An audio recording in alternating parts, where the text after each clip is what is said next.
Pourtant habitués aux crues, des riverains filment, tant ils sont impressionnés ce matin par le niveau de l'eau. Ici à Tonneins, la crue pourrait dépasser ces prochaines heures les 10 mètres. Dans cette commune, de nombreuses maisons sont déjà encerclées par les flots. Portail est sous l'eau. Oh là là. Cet autre habitant se retrouve lui aussi piégé. C'est désormais uniquement en barque qu'il peut rejoindre son habitation. Là, il me reste 2 mètres carrés au sec, sur 3000. Là, c'est bateau, barque, les bottes, obligatoirement. Et l'eau continue de monter. À Tonneins, mais aussi 20 km plus loin, ici à Marmande.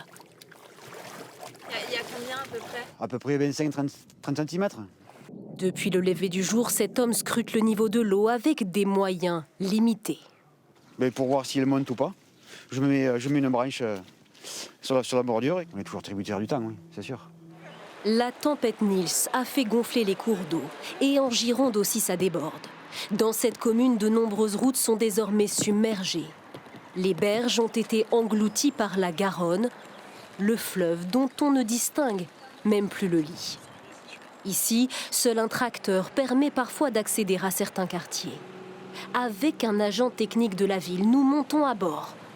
Et quelques mètres plus loin, nous découvrons le stade municipal, dont la pelouse ressemble désormais à un immense lac. Donc voilà, là, on va arriver aux dernières maisons où on peut accéder. Voilà, c'est des personnes qu'on est venu voir déjà tout à l'heure. Il faut s'assurer que tout le monde est en sécurité. On vient juste voir si tout va bien, s'ils ont besoin de rien, et voilà, on passe régulièrement. Le Lot-et-Garonne et la Gironde restent aujourd'hui placés en vigilance rouge pour risque de crue.